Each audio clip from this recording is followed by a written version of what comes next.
Welcome back to Edge of Indy. Hey, we have a very interesting story, a very focused story regarding autism today with Damar Services. We have cake and growlers here with Big Lug Canteen. I mean, it's going to be a fantastic show. Stay tuned. And we also have a great giveaway that we're giving on the show today. So you've got to stay tuned. Coming up right now. Your audio and video source featuring Indianapolis tech trends, marketing industry champions, and business innovation. This is Edge of Indy. Broadcasting from Edge Media Studios. Let's get today's conversation started. All right. Hey, welcome back to Edge of Indy. If you haven't seen this show live on Facebook or you haven't listened to it on podcast, hey, we welcome you, all of Indianapolis as well as around the world. We got some around the worlders. We really do. Thank you for joining us. This show's about who and what's happening in Indianapolis, what's moving and shaking, what causes are needing to have a little bit more exposure so we can bring them on board and talk about what's happening in Indianapolis and Indiana for that matter.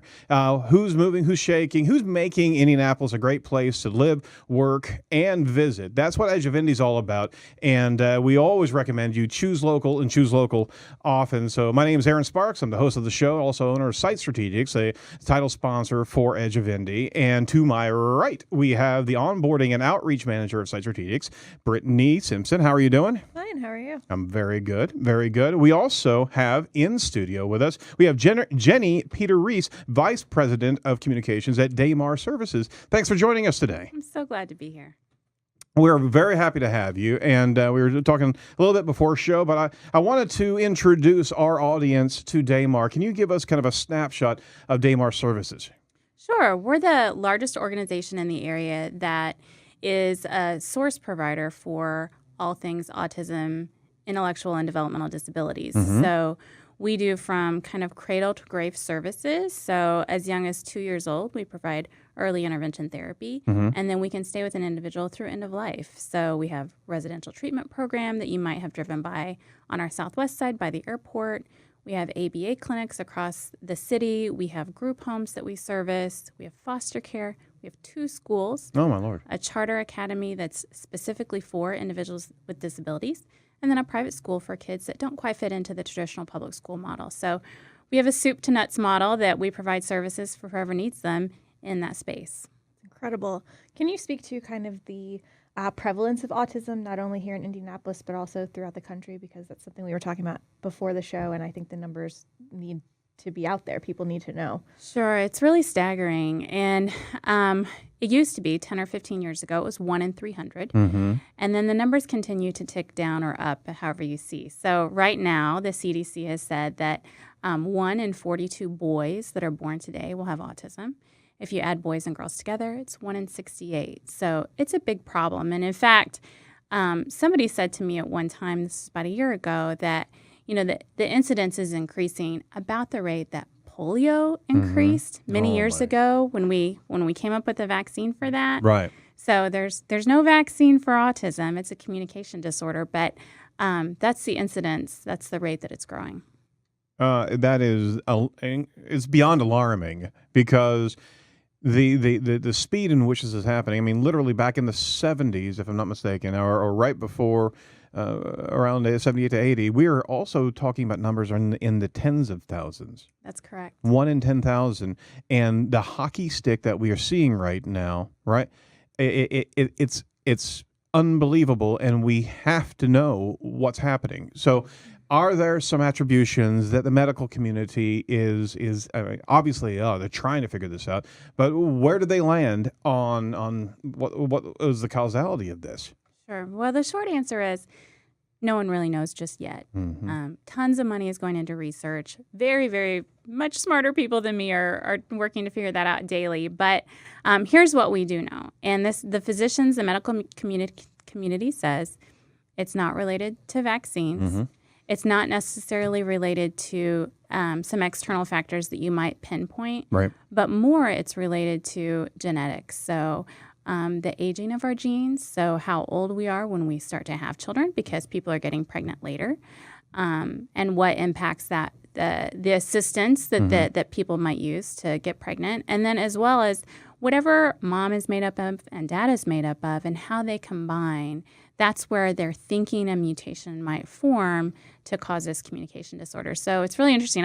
I think that they will find root cause, certainly, but it may be a little bit longer. And right now, we would love the money to really go into treatment of current individuals because the research has shown if you can get diagnosed early, so if you get diagnosed at 18 months or 2 years, and you get into an early intervention program, ABA therapy, then you can have a very full life. You can have communication, you can speak, you can go to college, you can have a wife and kids. You can really kind of reteach the brain in a different way. Can you explain what ABA therapy is for those who aren't familiar with that term? Sure. So ABA therapy is applied behavior analysis. So it's a behavior therapy that is a one-on-one therapy. And if my child had autism and I chose an ABA clinic, there are lots in the city, then they would go there like they would go to a daycare and receive one-on-one support all day long. So they would teach how to bathroom skills. They would teach how to eat. They would teach how to communicate, how to speak. And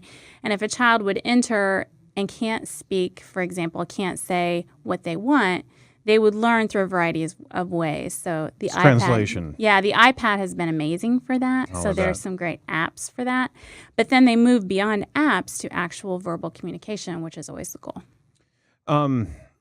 Would it be safe to say that the diagnosis of that is incredible, by the way, and I would like to come back around to the education portion of that because it's from optics you can see that the education environment as much as it's growing, it's still challenged with how to serve the autistic child.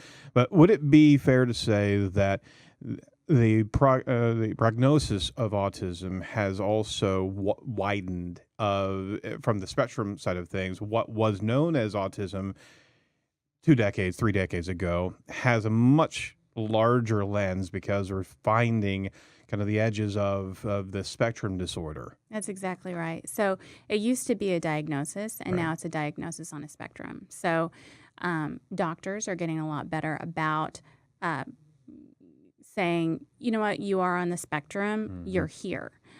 Whereas before they were like, well, there's something not quite right, but it's probably not autism because autism is this one thing. Well, now they know that it's an entire spectrum. And so a lot of the numbers, kind of that 1 in 42 number, the reason that is 1 in 42 is because we've gotten better about diagnosing it. So I mean, it's a fluid thing, obviously, but you can't have the same type of sampling numbers there 30 years ago. And obviously, medical community is a constant level of education. So the public education sector and being able to accommodate this it's still a hockey stick. However we get there, it's still so pervasive that the curriculums have to change and adaptive behavior for the teachers has to be in place, and they're getting more and more. They have more and more need for instruction of how to recognize that behavior because it may not actually be even recognized at the parent's standpoint. Right. Because I mean, and just in personal perspective, I've seen with the different involvement I have with kids, there are certain mannerisms that you can start correlating. That, and again, by no means can I even assess something like that, but you start seeing some repetitive behavior, right? The educators have to be armed with that, not only to inform the parents, but also know how to address and how to support the kids in the public school sector, right? Absolutely. So I think what happens is we're asking our educators more and more to know more and more about certain social issues, right? And behavioral disabilities and diagnoses, and they're coming on board. Is it yearly? I'm trying to think. Do we do an in-service yearly? It seems like we connect with schools on a regular basis and provide training to them. These are the things to look for. Yep. And if you see these things, these are the steps that you take. A lot of times, though, and it's really refreshing, parents are noticing much earlier. So the more that we can get out the message that, autism isn't something to be ashamed of, it's something to get a diagnosis for and then start a behavior treatment plan. That has really helped over the last few years because we've seen our requests to Damar have certainly come in at a lower rate from schools going, there's this kid and you guys need to look at him. So that's really great news. That's a good metric right there. It's a good metric, but it's anecdotal. The thing that I would say about our schools is, the schools are getting better about saying, let's find a plan for this kid. Mm-hmm. And if this kid doesn't and cannot perform here, then let's try to find an alternate path. Unfortunately for us, we have an amazing charter school that is it is for kids with disabilities, and we have a waiting list that's as long as the number of kids that are in our school. So we know that there are education needs that aren't being met. Right. But we hope that'll change. So much I want to ask you, Yeah. but But you got to get to cake and No. booze, right? no. This People are is important right now. You've got a project called Project Lifesaver. Can you tell us about that? Kind of unpack that and how things are affecting how you're affecting the Indianapolis community? Yeah, so I've kind of set the tone for what autism is in our community. Mm-hmm. 30% of any given population is going to love somebody that has autism. So it's a big group of us, right? And here's what happens. So if somebody has more severe on the spectrum, then they're probably in a situation where they need a full-time caregiver. And I don't know about you, my husband and I have 4 kids, and we both need to work outside the home, right? So if one of us was taken out of the workforce in order to care for a child, then we're going to have a financial impact from that. And everything is going to hurt beyond that, right? So what we're doing is a program called Indy Bands Together, and that's really born out of a financial need that parents have, parents of kids with autism. So what happened was this summer, a sweet boy named Shalom, who was visiting our city, drowned in one of our retention ponds in Brownsburg. He was a kiddo with autism. He was nonverbal, and he got out of his mother's sight for 5 seconds and was gone. And unfortunately, first responders searched for him for over 24 hours, and they eventually found him dead in a retention pond. And that just wrecked us as an organization who has the great privilege of dealing with these kids every day. So we said we have to do something, and what can we do? So we reached out to the Decatur Township Fire Department, and in fact, behind you, I don't know if people can see it, but one of the ladies on the right-hand side there, Billy, she came out and talked to us about a program that they already have in place called Project Lifesaver. Project Lifesaver is a radio frequency bracelet that can be put on kids who have a tendency to wander. And they cost about $350, and not every parent can afford one of those. But when an emergency happens and they have a bracelet, call 911. Oh, he's in the system. It takes about 27 minutes to find as opposed to 24 hours. That's the difference. That is fantastic. So it's just a problem that technology can solve, and unfortunately, money needs to be the other solution to buy that technology. So we got involved with the first responders, our Project Lifesaver coordinators in the state. They said, "Great, it's our 50th year at Damar," so we said, "Let's raise $50,000, and we'll give it all back to the community. We're not keeping any of it, and we just want to buy bracelets and get them on the wrists of kids that really need them, and their parents can't afford them." So that's what it's about. We told the Colts. The Colts said, "Great, we'll give you a spokesperson." So that's Deshaun Bond, and he's a local guy from Warren Central. He's a great kid. I guess he's not a kid. He's younger than me, but I'm 40, so he's 23. What are you going to do? So he's a great guy, and he stepped up and said, "I would absolutely love to be a mouthpiece for this," and it's going well so far, but we certainly, one of the reasons I'm here is we haven't reached our goal yet. We're about 30% there, and we need to raise some more money. Oh, you're 30% there. Oh, that's something that we can certainly champion, and we would want to be able to help you in pursuit to those goals. So we certainly want to talk to you after the show of how we can help you. Your social media is extraordinary, and Brittany, That's my universe, social media thing. So I know you have several campaigns going. The hashtag Indy Bands Together, and when I got on to see how active that is, I mean it's all over the place. So can you speak to kind of how that's taking off, how you feel about getting people engaged on social media, and whether you're getting that response that you're looking for? You know, it's interesting. I was having this conversation yesterday, and we've had so many likes and shares, and you know, you get likes and shares, and you get thoughts and prayers, and now I've kind of jokingly said, and now we need cash in hand. So we're kind of at the likes and shares and thoughts and prayers place, which is a really great place. Sure. But we really need to convert that over to action because, you know, it's very similar in tone to me to I worked downtown at the time when they did Indy Welcomes All. You know, that was a big movement in the city. And I want the city to embrace this movement because we owe it to these families. These families live here. They pay taxes here.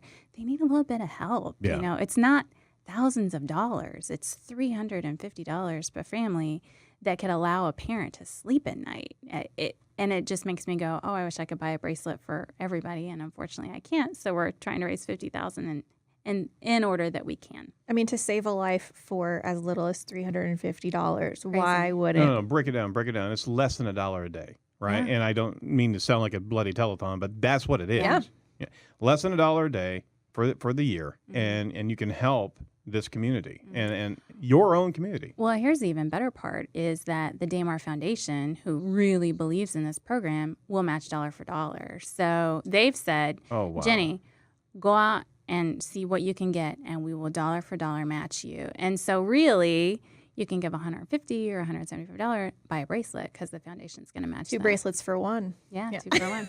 or go ahead and spend the $350, and then we'll match the $350. Yeah, exactly. Yeah. Let's not go lower. Let's go higher. All the bracelets. We want all the bracelets. Well, I mean, we certainly want to give a shout out to everyone who's watching the show and listening to the podcast to share this show and also ask some questions during the live cast of Jenny because these are important topics to understand, but also get into the community. Is that it needs to be recognized of how pervasive this is, and how there are so many needs for. I mean, not only the child, but the parents, and on top of that, it's tough. We have an access over at the Indian Creek Church, where we have a lot of entire special needs branch of the church, right? And there is a lot of beautiful people helping in that space, but you need to be able to see a way to help in the training and education standpoint. There needs to be a kind of a community support to be able to help children that are suffering from this malady. It's not just the child that's being affected. There's so much around the family and the siblings as well that are needing to be supported. So, absolutely. I mean, and the interesting thing really is the more families that I've met and the more moms and dads I've talked to, they've said, you know, we don't want your shame, we don't want your pity, we just want your understanding that if there's a behavior in a situation, give us some space to manage that as a family and remove your judgment from the situation. Right. So that's so much of what we do. And we offer at Damar, you know, I would encourage anybody to get on our website. It's damar.org. And there's lots of tips and tricks and tools. And we offer a training for... it's a very resource-rich website for sure. A training even for like your church. So your church leaders could come to us and say, you know, we have this population. We really want to reach out. And in fact, we're doing some education this next month with the Children's Museum of Indianapolis and with the librarians in the city. And that's exciting for us because those are the places where kids are. And wouldn't it be great if everybody that worked there knew how to identify with one of those kids? Absolutely. So from a fundraising standpoint, we certainly want to help out. And to our viewers right now, as well as to our listeners, I want to put a challenge out. If you text the word Indy, I-N-D-Y, to the number 444-999, you can donate right now. And we're certainly going to be championing that throughout the rest of the week, is to be able to lift up and talk about what it means to be a solution. And I love the concept of, you know, there's likes and shares, there's hopes and prayers, but commit. I mean, literally, we're talking to all of Indianapolis, and we need to see that type of commitment to bring that type of donation to your program. There should be no reason why Indianapolis cannot take care of the remaining 70% in a very short time period. I mean, there's a lot of caring organizations here in Indy. There's a lot of organizations that want to be able to give back. This is a very easy way to give back. And on top of that, if you're matching funds, I mean, there's literally no excuse. No, and we would love to put you in touch with other organizations we've had on this show that Absolutely will be more than happy That would to be help. great. I mean, that's Yeah, this is one time, and I give to a lot of things, which I'm sure you both do too. This is one time where you can buy a thing and help somebody. it's a tangible thing. When do you get to buy a thing when Right. you're donating money? And technology has solved this Yep. problem. And we've got a lot of great tech companies in the city, so hopefully somebody will listen and send us a check. We Yeah. love it. Yeah. They can we- also donate damar.org/Indy bands together too if they That's want to donate correct. online. Is that Yep, right? Absolutely. Good. So lift up this show, and for all the viewers, we've got a good number of influencers and individuals that are watching the stream right now. Get the word out. Watch this stream. We're going to plug this donation throughout the entire show. Text to the number 444-999, the word Indy, and you can make a donation right there. It is less than $1 a day to be able to put one of these bracelets on one of these children and be able to save a life. I mean, it's an easy transaction, and it's absolutely essential to be able to get this moving through the entire system for the city and the state. Any final thoughts in this space regarding whether parents or educators or just understanding of autism at large? Yeah, I think my final thought would be if you know a family that has a child with autism or an adult with autism, just continue to reach out to them. It's one of those disabilities that creates a lot of isolation, and the families don't deserve that. So we certainly want to champion that. That we love those families and we are privileged to serve them. And if you want to meet some of them, come out to Damar because we are filled with amazing people out there, and they want to make a difference too. So these aren't our castaways in society. They're really the most special people that I know. And with the numbers that we're talking about, everybody has knowledge of somebody in their immediacy that has autism or autism spectrum disorder. Absolutely. So this is right in front of us. This is not an abstract concept. These are people that are in our lives regularly. You gotta show love, and that's just. Now I'm just getting pissed. I know. So band together, damn it, and let's do this thing. Dollars and cents. Yeah, absolutely. Cash in hand is what we're going for Damar Services. So hashtag Indy Bands Together. Jump into the hashtag. Go to the number 444-999. Tweet the word or text the word Indy, and you can start the donation process right now. How do they reach you? Yeah, so the best way to reach me is at damar.org, damar.org. Excellent. You can also, on Twitter, is Damar Services. On Facebook, Damar Services. And you can search for Damar Services in LinkedIn. We wish you all the best, and we're certainly going to lift you up post-show. This is something that makes so much sense. And, I mean, you like I said, I'm getting heated. I'm getting heated. I know. It's a reality that we have to embrace. And enough of the likes and shares, everybody. I mean, Dollars and cents. Dollars and cents. Absolutely. All right. Thank you for what you do. Absolutely. Keep up the good work. Listen, everybody that I work with does the hard work. I just get to be the mouthpiece. So I want to thank them. We have 1,000 direct support professionals that work at Damar to serve our 1,500 clients every day. That is amazing. And they do amazing work. So thanks to you guys for being back there while I'm here. I'll get you some cake too. I will eat your cake. It's fine. That's the cost of being the mouthpiece. All right. Well, thank you so much, Jenny. We'll certainly put all the links in the show notes, and we'll do everything that we can possibly can on the social side to give attention to this. You're doing a fantastic job, and Damar, 50 years in existence is fantastic. We feel good about it. Thank you so much. You're more than welcome. Okay. For someone that needs no introduction, but I'm going to warn you, I think he's a little bit edgy today. We're going to be talking to Paul Poteet right after this. Real life, real stories. Let's see what's trending in Indianapolis. This is Paul Poteet on The Edge. Well, we're back with Paul, and I got to say, Paul, I think we're going to redo that intro because it really doesn't demonstrate how much on the edge Paul is. And I mean, we've experienced this before, but literally right before we went on camera, right, we saw a different side of you, didn't we? Oh, well, yeah, people think, I've seen you on TV, maybe, since the 80s, and they think they know me. And then all of a sudden, you get that Halloween kind of, red rum. Wow. Somehow my scary voice suddenly became Dino on the Flintstones. Oh my Lord! Okay, so What is happening though? This is the Halloween edition of Paul Poteet here. If I only had Sammy Terry's old prop coffin that we used to have in the 80s at Channel 4 in the corner of the studio, I could have really scared you. Where'd that go?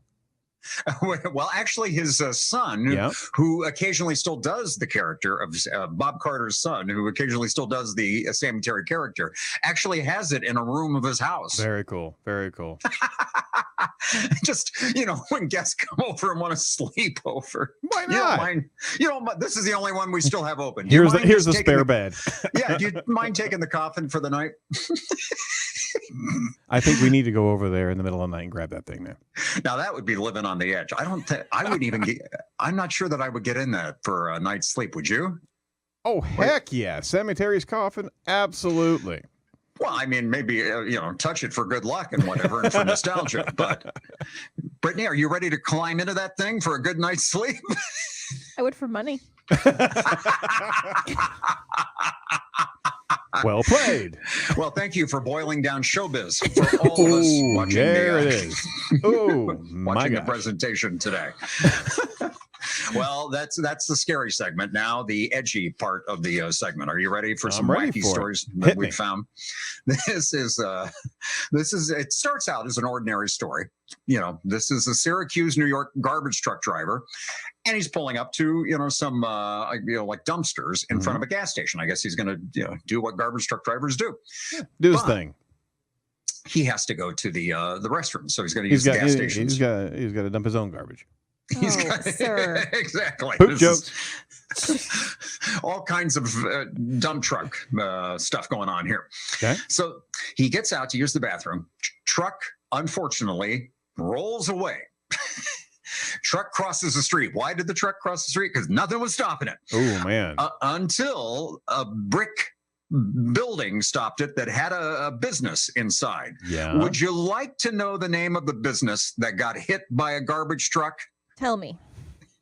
A Beautiful Mess. Oh, my Lord. Okay. It's an art, gift, and oddities shop. And what's more odd than having a garbage truck, planted in your... Actually, yeah, you almost want to keep it there because it's an oddity. And that's good branding. People see a beautiful mess and then they see a beautiful mess. It's art in its own, right?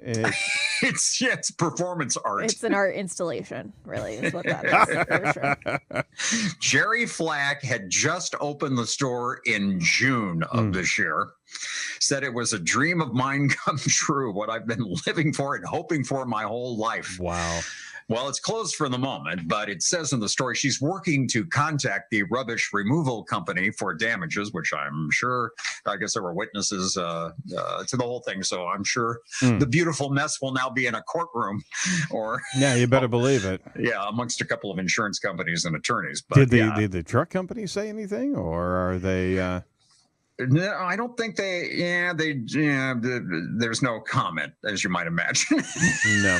At this point. So I don't know if it's a I'm sure they'll try to figure out if it was a mechanical thing or he didn't set the parking brake or whatever. That's what I'm thinking. Be careful what you name your business, okay? Yours is well named. Edge of Indy is the name of our show. So Thank you. We live up to our branding and is not usually a mess. Usually. What was that look? Just a look. It wasn't my evil look. Did I turn red on you? No, it was just a look. Here's a story. Now, we all know, speaking of branding, the Goodwill people have done a great job in central Indiana with those commercials with the friendly, Goodwill guy. Yep. Salvation Army has their thrift shops too. Well, this is a Salvation Army thrift shop in New Hampshire that received an urn. No. Not an empty one. No. Oh, gross. Apparently filled with cremated remains. The name is on the urn, and the store is holding on to it because they're trying to get it back to the deceased relatives. My question is, what if they were the ones Who gave it dropped off the urn? Oh my Lord! Now you might return to sender. Yeah. Well, I can't remember if we talked about this or if I talked about it on the radio some other place, but like recently in the last few years, it's 50-50 now. People being buried versus at least around here being cremated in Indiana. So this could come up, I suppose, more and more. Police say that the urn and the ashes are considered private property, and whoever owns them can do whatever they want to with them. Oh my gosh. So if you think, you better know your relatives before you make those arrangements, because they could get the Bissell out a week after you're gone and just spread you on the living room carpet like that. Little dark there, little dark. Yeah, I mean, it's not a crime. They also said it's not a crime to donate an urn and ashes, but they called it, quote, odd, the police, and a bit of an understatement there. So It's an oddity. Should it go in the store? The beautiful mess? Ding. Wow. Nice callback. Good I'm linkage here. there. I'm here. You're here? Okay. I'm here. Wow. Good linkage That was like between super items. slow-mo, though. That means kind of like you kind of walked us with a canter. Pacific Central or Pacific Standard. She kind of pounced. She waited. Yep, She had that yep. good, tie it all together moment, and then she just jumped in with it. That's good. I admire that. I think she moseyed into It was that one. strategic. She sauntered. She's, really what you did was sashay right into it. Thank you. Wow. Somewhere in the office here, I have a book of thesaurus. We got to play a game now. How many times can we actually have sachet referenced on the edge? I'll make a mental note. All now right, I'm what you going got? to sashay to story number 3. See, that's 2. All right, thanks. This is has to do with the delivery from Amazon. How often do you use Amazon? I mean, we use it all the time, right? Yep. Plenty. Don't tell my husband. Oh, let's just sit back and explore that for a moment now. Let's sashay over to your credit card receipts. Sashay out of my home. She never gets anything delivered here at all. Have you ever ordered marijuana from Amazon? I have not. Have you now, or have you ever been a member of the marijuana club? I have not. Well, there is a couple, and oddly enough, it's a couple out of Florida. Oh, geez. Florida, come now. Who got a shock when opening a package from Amazon in the mail and found not only did it contain the storage totes that they ordered, there was also some marijuana stored. They didn't just get the 27-gallon storage totes. They got 65 pounds of weed. Holy crap. They said they knew something didn't feel right when it arrived. When it was 65 pounds. Well, it said, they said it was extremely heavy, heavier than you would think from ordering 4 empty bins. And so now they opened the box. They said they were hit with a strong odor. Wow.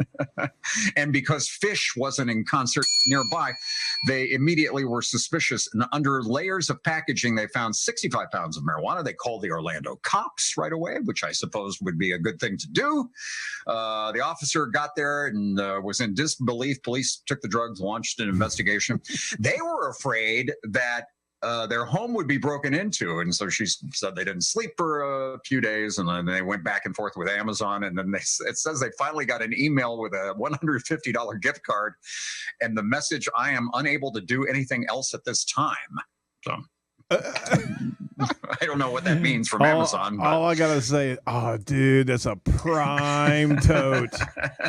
No, you want Amazon Prime, not Amazon Primo. Oh, boys. It's only one letter, but it makes a huge difference. Makes a huge difference in what you're going to be getting. Oh, my gosh. From Amazon. Wow. Oh, my Lord. Yeah, I have nothing. I'm trying to find it on Amazon right now. I just can't find that particular product. We'll have it delivered here, but I just can't find it. Just go ahead and leave it at the door. And I was just reading a little bit ago. They have some new, I don't know if it was this country or in certain parts of the country, where they want to have some service where Amazon is going to. The key? Yeah, the key. Get out of my home. Yeah, literally Amazon delivery. If you get an Amazon key, you'll allow them to drop it off in your house. Yeah, just leave the heroin in the crawl space.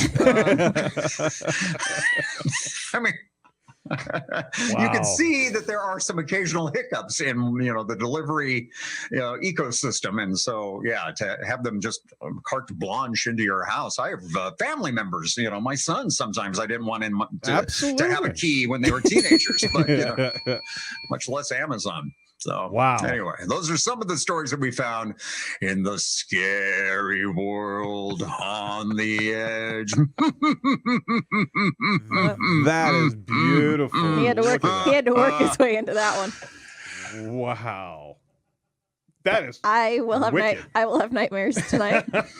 All right. So how's our Halloween look? That's right. We got to do the weather part of this. You are committing to the role, man. You are committing to the role. Yeah, I was so busy being Sammy Terry, I forgot to be Paul Scary Weather. It is certainly going to feel much more Halloween-like, much more fall-like around here. We've had part one of that with a big cold front on Monday coming through, and since then, it's just been cool, and it will stay that way, it looks like. No more, it was almost 80 degrees last Sunday. No more of that in our 7-day forecast. There could be an isolated shower around, even as we live stream this Wednesday afternoon. Tomorrow is probably the nicest day of the week, like upper 50s, sunshine, and then some showers Friday afternoon, maybe into Saturday morning, with another system that puts us right back into the 40s again Saturday and Sunday. And if you look real close, those are little snowflake. No. There on it the is. Sunday afternoon icon there. We could have a few rain or snow showers flowing around. And no accumulation, no school announcements. And then we bounce back next week, but it's still just in the 50s at best. So now we're below normal. We've been averaging above normal since about the start of September. So we're about to pay big time here. It looks like November overall could be pretty cold. Now, Brittany, I mean, this is boot weather, right? It is, but... But you don't want to see the snow. No. Well, you'll just see it flying. I mean, you'll have to look real close to see it if we see it on Sunday. It's the stuff that isn't hard to see or is hard to miss. That's the kind of snow that I don't like. Yeah. Once you see it piling up, like drifting next to your window, that's the kind of snow that's the worst. Nope. Check please on that one. Can you predict any accumulation yet or no? No, and if you can't, I can predict that we won't have any accumulation on Sunday, but no. Okay. Yeah. No. Okay. I'll call Chris and see how many snows he's got going for the season and pass that on to you in our next segment. We would greatly appreciate it. But no, there's a little hints of fall, but nothing that scary. No, last weekend was beautiful. It was like the perfect. Oh my gosh, yeah! And you knew there were so many people out when I was out. You could just feel everyone wanting to, just absorb everything before, because you just had that feeling that the class this is it. Yeah.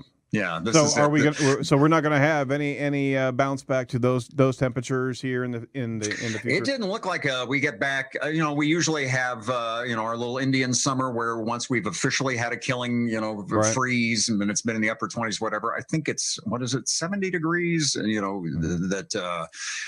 you get that where that's officially entered into. Hopefully we'll get that. We usually squeeze out some kind of a day in November, where it gets back up to around 70. Boy, I hope so. Far and few between. Well, thank you so much, Paul, and we certainly want to make sure. And God bless you, Brittany. Thank you. You as well, Paul. I'm allergic to what you just told me, I'm afraid. I don't blame you at all. Yeah. So if you want to see, for our listeners and watchers, if you want to see Paul in his native element, not not the red Paul. Not to be confused with the Red Bull. Exactly. I am at paulpoteet.com. paulpoteet.com. Wow.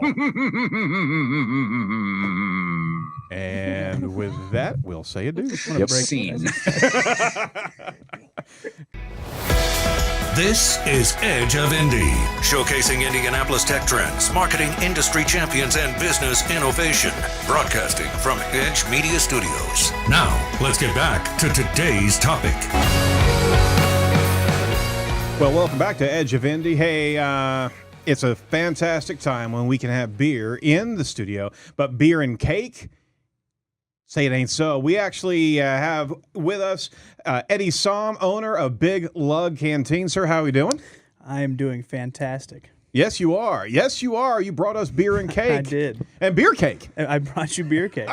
We also have our own Nate Torvik. Wow. Lord almighty. Well, I mean, Brittany's usually right I know. there. I grew 3, 7, 12 inches. He is our chief evangelist over at Site Strategics. Gentlemen, you jumped in and you brought the brew. So welcome to the show. Thank you for having me. You're more than welcome. And you also, we want to make our viewers aware of a giveaway, right? Yeah, I brought a couple gift cards, 2 $30 gift cards. They work at any of our restaurants. So Big Lug, Somm's, you can go to anywhere and spend that cash. So there are only a couple of Somm's around town. So yeah, there's only a few. We haven't opened too many yet. Yeah. So we're literally giving our viewers free beer. Free beer or food. Or food. Yeah, it depends on what you're into. All right, I'm going to ask a question Priorities right first. now. Yep. Just so I can. Uh-oh. And go. Oh no, I'm going to type it so Oh, I can Lord win a card. almighty. Oh man, what a letdown. Okay, so we've got sorry. some. You're going to type so you can actually ask it on the air? Yeah, so I can type it out loud and then I can read it like it was from a listener, right? And I'm just not going to say who it is. Do you know how this show actually works out? No. Okay. While he's typing, give us your backstory of how you got to be into Big Lug. Oh, backstory. So I grew up in the restaurant industry, right? My dad, Ed Somm, opened up Somm's in 1986. Mm-hmm. So I was born in 1987. So from that point on, it was kind of you're in restaurants. From there, I went to Purdue University and studied HTM, Hospitality Tourism Management.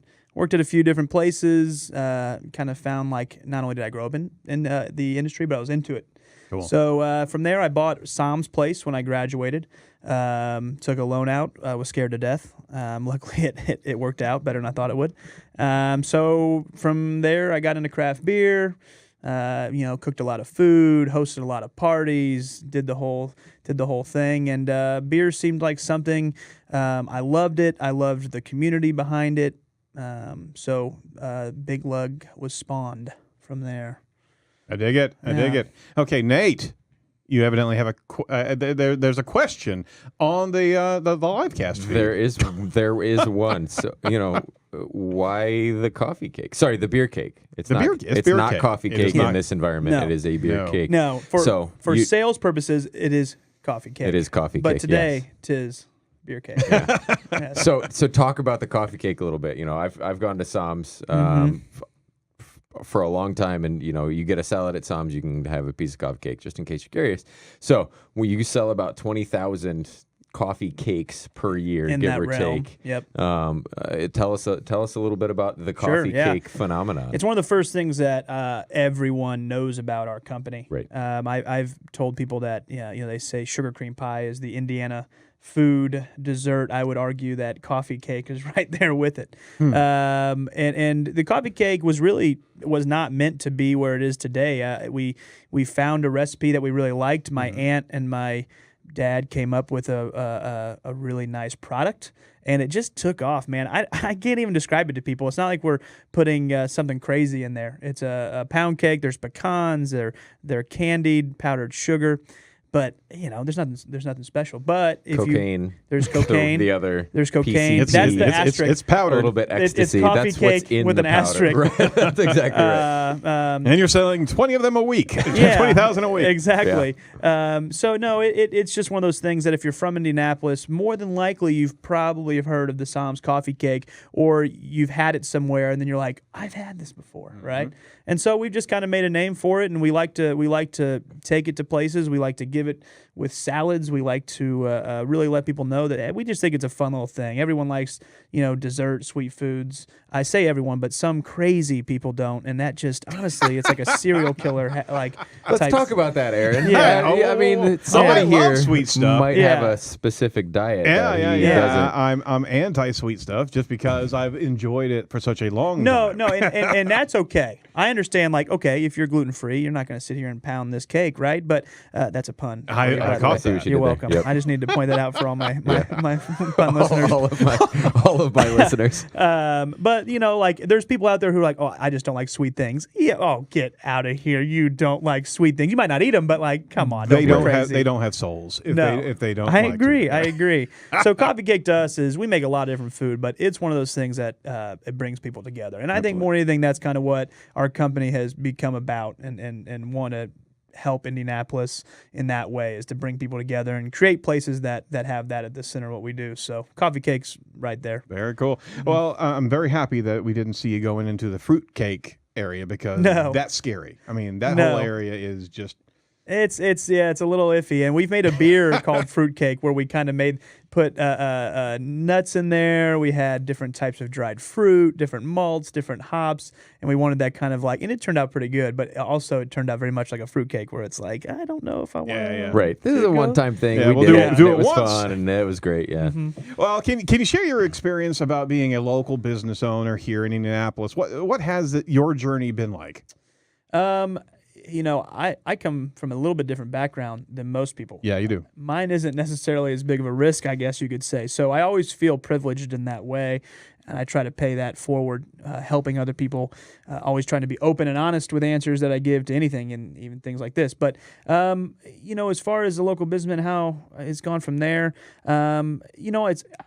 it's a nice community around here. People who want to help you, they want to talk to you, they want to see Indianapolis improve, and that to me is something that I really enjoy about this area and working in Indianapolis. Is everyone's competitive, everyone wants to make money. I'm not in here to tell people to send me their customers, but you definitely see people who want to see Indianapolis give better options for the people who live here. Give whether that's healthier or more vibrant or more, localized, better for the economy. Right. It's, in that way, I think that everyone here is pretty open. So me growing up in this atmosphere, I had some privileges, but I've definitely seen a lot of people come on the scene and worked with them and tried to help them and also accept help. So I've enjoyed it. I've never really had a bad experience, honestly. I mean, I think if anything, maybe that's because I'm the guy who provides the bad experience. I don't know. Maybe I'm the weird guy in the room, right? Well, I mean, you bring beer and cake. I mean, you're bound to win people over, right? Yeah. Only a couple though. Yeah, maybe one or two. So you and so Big Lug and Sam's Ale House right next door are both in Nora area, right across from North Central High School. Yep. And but it goes beyond that for you. So right there on the Monon. So people that are walking or biking or jogging or I don't know, dragging themselves down the Monon so they can get coffee cake, whatever that looks like. Yeah, people still do that. Prancer sizing is what I was going to go with, but so we'll stick there. So, that's a visual. But you and your business are striving to help create a better environment and a better atmosphere, especially in the Monon area. Yes. Tell us a little bit about what you're doing to try and create more of a community and more of like a neighborhood look and feel over there in that area and beyond. Yeah, absolutely. I mean, at the heart of what we do is we make food and we sell beer. That's what we do. But I think the bigger picture and things that I'm hoping more people who open up restaurants or breweries like we have here, that this is what they have at the heart, which is improve your community, help people out, beautify things, give people something to do. Yeah, I know people got to eat. I know people got to drink beer. My goal is to make it taste good and look good and be something you want to spend your money on. But, with the Big Lug theme, it was, this is something we do, but so do a lot of other people. But not a lot of other people are having beautiful beer gardens outside, planting their own hops that they're going to use in their beer, giving people a place where they can pull right off the Monon and park their bike. I use a lot of local, artists to do all of our artwork inside. We try to do it all on our own. So one, it's a very unique experience that you want to introduce your friends and family to. But then two, it's also a really just unique place that the Monon didn't have before. Was an old abandoned building with dumpsters and fryers, and it's like, if it takes a little bit of money for me to beautify that, I feel like in the long run, that's going to win people over way more than a really good poutine. Which, hey man, that's good too. But damn, he's like throwing down the words. Let's not forget, they've got killer poutine. And don't get me wrong, that's the goal. I mean, that's what we do to make money. But to win people over, I think is, look, here's something fun to do. Here's something fun that it's not a chain.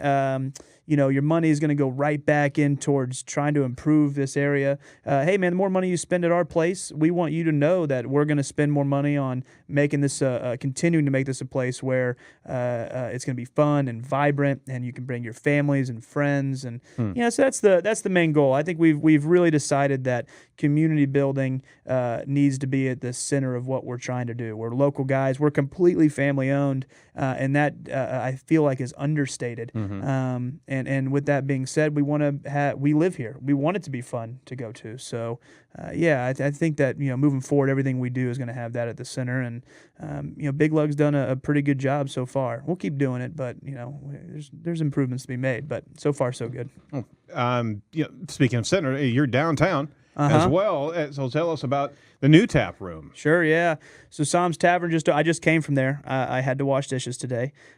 So every cook was upset because it was extremely slow. I'm a good dishwasher. I'm a very methodical dishwasher. He's a man of many talents, Eddie Sam. He can cook, he can brew beer, he can wash dishes. I can wash dishes with the best of them. So we owned a restaurant there before. It was called Sam's Tavern. And I recently purchased it, and my dad and I are going to run it now. And we basically did it so we can sell growlers out of there now, potentially build a little brewery there as well. Cool. This hasn't happened yet, but we're going to kind of streamline it. Be a little bit of Big Lug, be a little bit of pizza there that we've done. Sam's Ale House Monon does it, and honestly, just try to make it like the Big Lug way, really unique, in the same vein we do right now, which is, improve. Give the cultural trail something new on that side.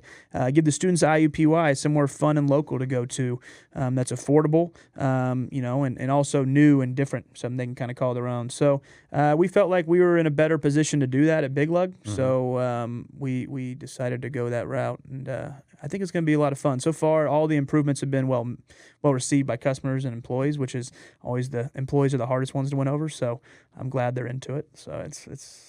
We'll see if I have to keep washing dishes or I can start doing other things. But I mean, there are worse things to do than washing. That's not true. I couldn't even finish that sentence. No, it's not. I mean, it's not great, man. Great. If you work at a restaurant and you don't thank your dishwasher every day, you're an idiot. Yeah. I tell my staff that. I'm like, man, you guys, go wash dishes one day, just one day, and no longer will you ever complain about anything. Like, you won't complain about anything. It gives you perspective. It's the worst. Right. But some dudes love it because it's like you just got to grunt it out. You just got to get it done. Just go do your thing. Yeah. So switching gears a little bit. So as the restaurant industry, and we see a bunch of new restaurants popping up every year in Indy. See new ones open up, old ones close down, or new ones close down. Nature of the beast. Right? It just kind of happens a lot. But the restaurant faster industry, and faster nowadays. It has. In Indy is growing and thriving a little bit. We're getting, Aaron's favorite. We're getting like a dozen new steakhouses every other day. Yeah. And how are restaurants keeping up with the demand for employees in this space, or are they? Yeah. it's an untalked about problem, right? I think that, when you look at unemployment, it always feels like it's an amazing thing when the number goes down, and it is. I mean, you want everyone to have jobs and be successful, livable wages, the freedom to do the things that they would like to do, the financial ways to get there. But at the same time, businesses have to be aware of the problem that exists right now. And the problem that exists is that, man, there's just no one to hire, right? And that's not to say there's not people who need jobs, but there are people that, 6 years ago, let's say, for instance, I'd get an application a week. Sometimes I get 6 or 7. Right. So I always had someone I could call and be like, hey, you still interested? You want to come in and train? All right, let's go. Come on in. There was a time earlier this summer, probably about 4 months went by. I didn't get a single application. Really? Now, I'm in the lucky position that I have a really good staff at most of my places. I'll say most so I can keep them all lingering if they listen to this. Just in case, yeah. Was that us? Yeah. When you throw it out on social, just in case. I got a lot of really good people who work for me, and I trust them, and I know they care about the business as much as I do, and that's great. But to not get an application for 4 months is like, man, I mean, there's just not really people who are looking. Now, whether to improve, they've found a good job, good for them. That's great.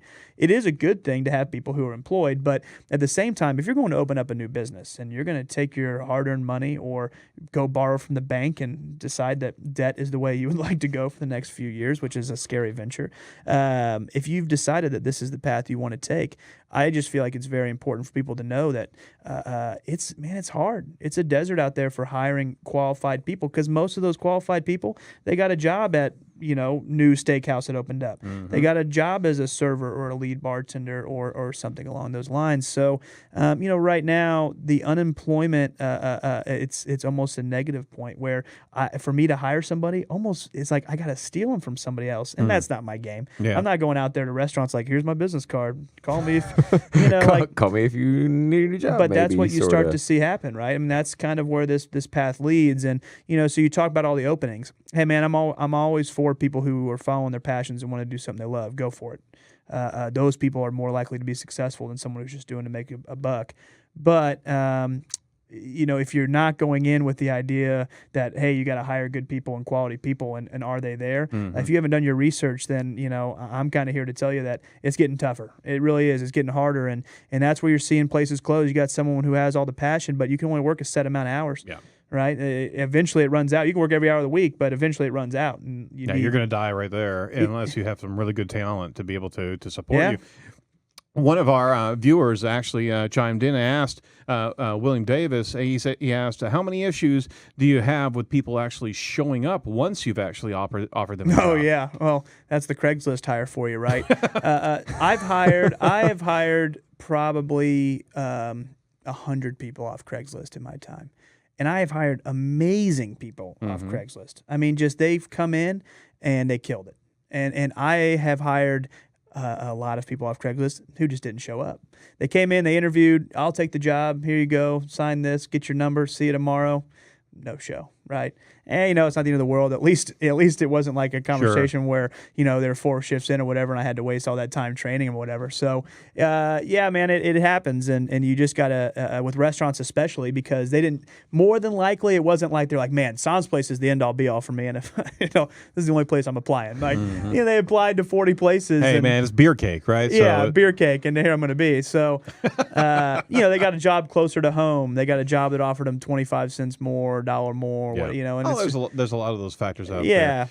But we're also understanding that there's a freelance realm now, this gig economy, as it applies to restaurateurs and wait staff and bartenders. We would need to get you connected with SnapShift. Obviously, that's a friend of the show, friend of the organization. They're kind of capitalizing in that space. Absolutely, I listened to your show on that, and we've talked to them. They're great. We've kind of worked on it. We're trying to introduce it. It's tough for us because we're very large in the company. We're trying to get something, but that's where I think that their specialty is going to lie for us is tying that together. But you're right, that's kind of where people have to start leaning to is how we can help each other and utilize each other's talent and people who want to do that. It's almost like staff SWAT team that you can pull in. That's absolutely very cool. Well, it sounds like you have a really good team. Let me pivot around to. Literally, what's on the menu? Can you give us one thing that everyone should be ordering off of your restaurant's menu? One favorite item that you got? Sure. If you went to Big Lug, I would say you have to get the Nashville chicken sandwich. I would go mild. Don't go hot if you're not into that thing. If you are, do it. But the Nashville chicken, I think, is like my go-to. Yeah, it's unique. Hey, there's a picture. Hey, that looks good. Oh man, look at that! Look at that HD quality. We take great pictures in Big Lug. Yeah, we really know how to use our phones. It totally looks like chicken somewhere. But yeah, it's unique. We make our own bread. 24-hour brine chicken. That's really, really good. And then if you went to Sam's, man, Sam's is a jack of all trades. It really is all. We do take a lot of time with all of our dishes. But if you were to go there and you wanted something that was unique to what we were doing, man, I would get the meatloaf sandwich. Seriously, man, it's just like made fresh every morning. Just delicious. We caramelize the onions. We got Munster cheese on there, American cheese. This really good ketchup, brown sugar, barbecue sauce. Yeah, I'm pretty sure that's and what I get every time. it's one of those sandwiches that you would just kind of look at and be like, I'd rather get. And it's like, no, man, just do it. Just try it. And like, get whatever side you want. We have like almost 26 sides, 27 sides, something like that. Get the side that you want. But man, those are the types of things that I think we do really well. The bread's homemade. It was made fresh that morning. The sauces are made in house. So yeah, I would say something like that. You guys ever do a Manhattan style on that meatloaf? Yeah, absolutely. Fantastic. Yeah, do a little load it up with some gravy and mashed potato. I'm all about gravy, man. I play check out the poutine. I play the gravy game. Yeah. So yeah. What about, tell us a little bit about Sam's Ale House. So obviously that's opened up fairly recently. It's right next to Big Lug. Yeah. But what was the kind of the motivation behind that place and the atmosphere and the connectivity there? Big Lug has a very unique vibe, and it wasn't purposely built to not be for everybody. And that's not to say we were trying to exclude any certain group. It was just like, look, man, this isn't going to be for everybody, and we know that, and that's okay. But for us to be truly ourselves, we want to build a place that we love and stand behind, and it's us. And there's a balancing act to that. I mean, we had the opportunity to do something else, and we knew that, people were looking for other beer, local beer, domestic, options that we didn't carry. And food options that we didn't do. Big Lug is very eclectic and unique in what we do, and it's kind of like, hey, man, this is all we have. There isn't some BLT on the menu or anything. You don't have to be everything to everybody. Exactly. And so, but we had a lot of good people who worked for us, and we had this setup that we knew could work. And with a little tweaking, Sam's Ale House came about. So really good tap list, a nice American casual restaurant feel. We built a space for us to host groups because, man, we get calls every week about hosting parties and events at Big Lug, but we don't have any space. So we built a space that we could do that. We can barrel age some beer over there. It really just gave us, options. Gave us the potential to grow and organically kind of introduce new things to what we're doing. So. And you got a little walkout cooler if somebody walking along the Monon needs to take a little 4-pack or a 6-pack. Yeah, we got to-go beer. Yeah, always fun stuff. Good like Central State stuff in there, and we got some Upland stuff. We got a lot of fun. Rotating beers. Yeah, it's a good little option. Hams too. I drink hams, so. The good PBR doesn't hurt anybody. No. Right, the brass monkey in the paper bag. Sam's Place serves. At Sam's Place. We serve orange juice and hams in a brown paper bag called the brass monkey for $2 every Saturday and Sunday. Cool. So we just like sped right past the hams in the orange juice. Well, we certainly want to. We want all of our listeners and viewers to go check out Big Lug. So they can check you out at biglugcanteen.com and watch you on the socials at Big Lug Canteen. At your own risk. It's all me. It's all me, and it's not always great. So yeah, it's kind of odd. I mean, it is. You can rubberneck every once in a while. It's a mixture of what I do. Yes, I keep people on their toes. Check out Big Lug Canteen on Facebook. Final thought to business owners in Indianapolis and maybe some of what their responsibility really is for community relationships. Man, I just wish that everyone at their heart of hearts would get together with the local community, the people around you. I'm talking your next door neighbor. It doesn't matter if they're a boutique shop, if they're a hardware store, if they're if it's Snap Shift. I mean, right? It doesn't matter. Go talk to them. See what you guys are, what your goals are, what you guys have in common, and then start from there. I mean, there's some amazing groups around town. Big Car, and you look at what these people are doing, and it doesn't take that much work. It doesn't take that much money. It just takes people with common mindsets. You can't do it by yourself. I mean, It's tough. So I would say if business owners and people who are trying to get into business would just take a second, slow down, figure out what everyone around them is trying to do, and then go make some fun stuff happen. It's going to help your bottom line numbers. It really is.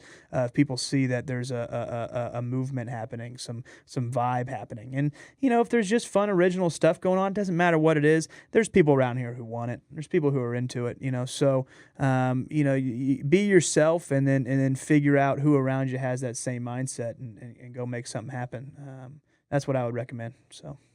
Cool. Just do it. Do it, man. Be friends with your neighbors. Yeah, man. Who'd have thunk? Yeah. It's like Mr. Rogers, I think, talked about this at some point. Yeah. In Okay, time, everybody put your sweaters on. Yeah. Yeah. But that is the thing, is that the community wants to see those restaurants and those organizations not only give back, but just be friendly. Yeah, when did training kindness become important? It's like that's like I have to train people to hey, you got to be nice to people, and they're like fine, I guess that seems okay. Yeah, okay, all right. If you tell me to. I'm not really feeling it today. Yeah, man, just be nice. Whatever. It seems like such a ridiculous thing to have to say, but be nice. It's not that hard. I dig it. Yeah. All right. Well, thank you so much for your time today, and we need to take a crew up to Big Lug and just have that chicken. Yeah, that stuff sounds fantastic. I highly recommend it. Absolutely. At least once, maybe twice. Maybe beer cake. Maybe beer cake. Down with a beer cake. All right. Hey, thank you so much for everybody here from a production standpoint, as well as all the guests today.